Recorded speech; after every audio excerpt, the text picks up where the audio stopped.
वो बालक धीरे से अपने झोपड़ी से उठता है। बाहर माँ की एक धोती फटी फटी जो सूखने के लिए डाला था, मन में विचार किया कि बहन को कुछ देना चाहिए, तो कुछ था तो नहीं। माँ की फटी धोती उठाया और कंधे पर रख लिया।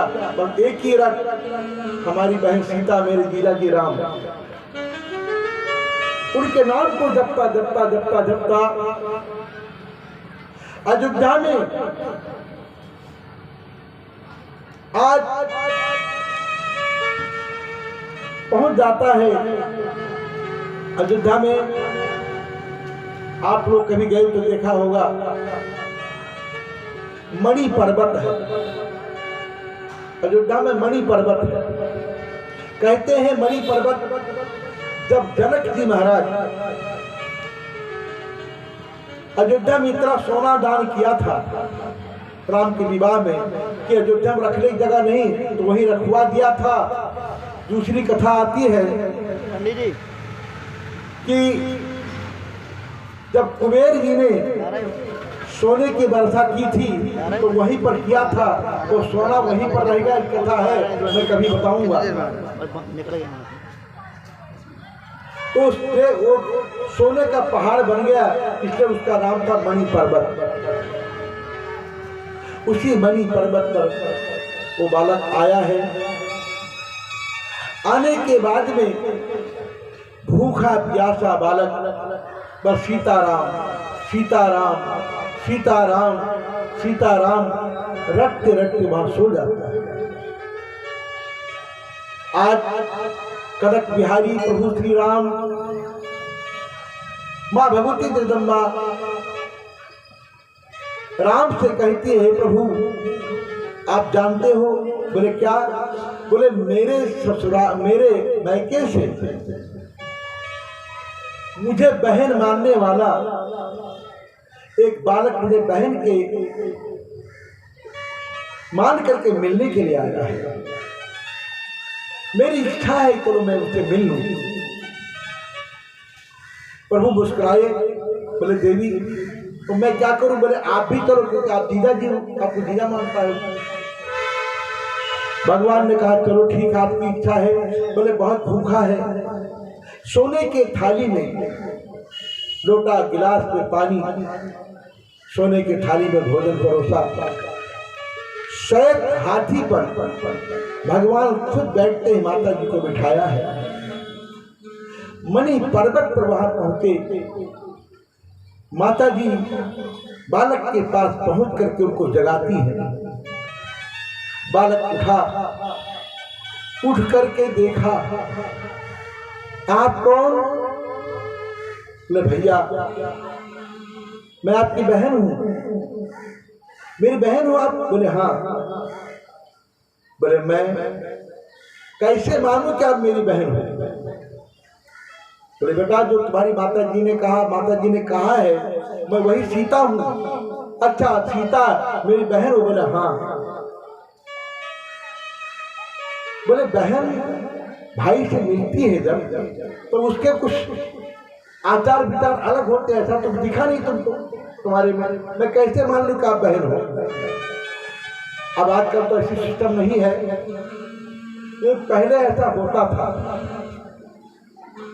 जब भाई बहन से मिलने जाता था तो बहन अपने भाई के पैर को पकड़ करके रोती थी। बहन अपने भाई के पैर पकड़कर अथवा हाथ पकड़ कर रोती थी। कि हमने भी देखा है, हमारे मामा मामा जाते थे जब तो हमारी माता जी ऐसे रोती थी, मैंने देखा पहले। अब तो कुछ ही नहीं, अब तो फिर दिन भर फोन से बात होती, कौन रहेगा? आप लोगों में किसी को पता हो पुरानी बात तो आप लोग पता होगा है, गांव में जो रहती हो रही हो। हाँ ऐसा, अरे भाई को पकड़ कर रोती थी। हाँ ऐसा रोती थी ना। तो अब बालक कहता है कि मैं आपको अपना बहन कैसे मानूं? आपने तो न रोया न कैसी बात किया, तो मैं कैसे मानूं? सीता जी कहते भैया मुझसे बड़ी भूल हो गई। इतना कहते कहते आज मैया भाई के पांव पकड़ लिया है और जोर जोर से रोना शुरू किया। हाय मेरे भैया, तुम कितना दुख उठाए, तुम कैसे पैदल चल के आए। अब उसको विश्वास हुआ, बहन को हृदय से लगाया है। लगाने के बाद में भक्तों का जीजा जी कहाँ है? बोले वो हाथी पर बैठे हैं। बोले जीजा जी को हाथी बैठा के मिलना नहीं किया उनसे? माता जी इशारा किया, उतर के आ जाओ, ये कोई सामान्य इशारा नहीं है आपका। इस प्रकार से भक्तों प्रभु उतर के आते हैं। आने के बाद राम जी को जीजा करके प्रणाम किया, भगवान ने आशीर्वाद दिया। आशीर्वाद के बाद फिर तो परागदास जी महाराज बालक है, तो वो कहा ठीक है अब हमको रक्षा, तो माता जी रक्षा सूत्र लाके उनके हाथ में बांध दिया। बांधने के बाद में तो कहा बहन हमें कुछ देना चाहिए, तो देने के लिए मैं कुछ था नहीं, माँ की धोती ले आया।